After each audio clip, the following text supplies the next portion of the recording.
Welcome to Fridays on the Revolution. You're here with Jen, and today we are talking about things that get us down, which is a great topic because I'm feeling pretty fucking down right now. I think the main thing that I really want to talk about today is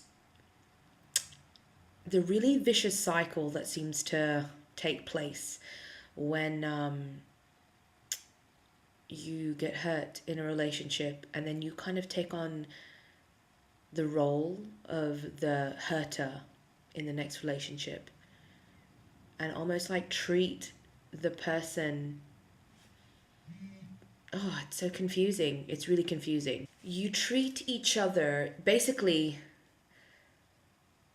You're with someone who hurts you, and because you're so guarded because of that relationship that has now ended and you've moved on into another relationship, you take on the role of the hurter, and then the person that you've hurt becomes a hurter in the next relationship. Does that make sense?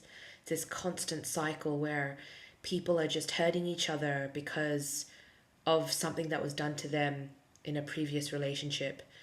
And it is something that I'm going through right at this moment. And it's fucking frustrating. So a lot of you guys know, because I've mentioned it in quite a few videos, I was in a relationship that lasted 4 years that was complicated and messy. I loved him and I gave him everything. I seriously did. I tried to make it work for as long as I could, and I honestly believe that the things went for as long as they did because I had enough love for the both of us. And I might have mentioned that in videos previous to this one. He kept me at arm's length. He was very, very distant. And a lot of it had to do with the fact that in a previous relationship, he had been hurt really, really badly. And that's why he was like that with me. And now the tables have turned.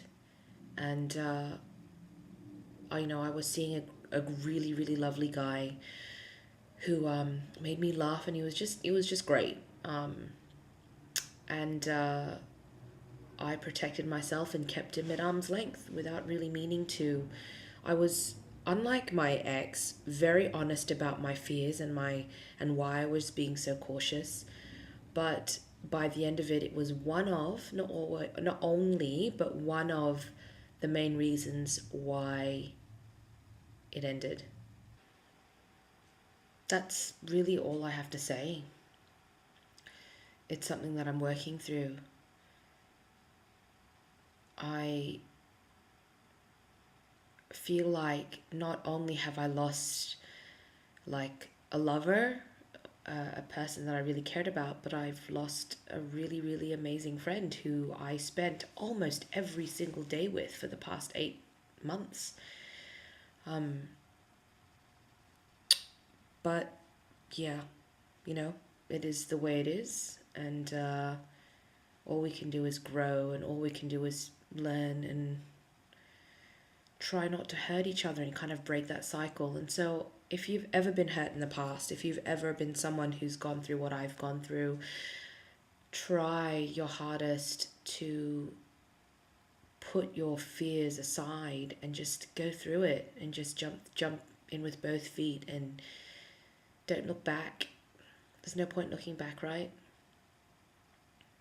I get stuck in that. I think I get stuck with constantly looking back and constantly comparing what I had with Brett, the first guy that I was with,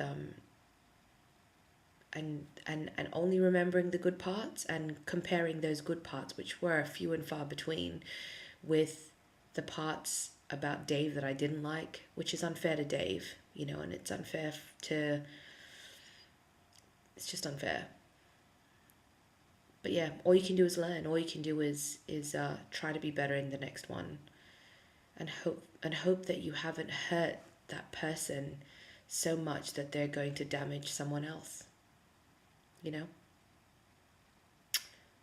That's all.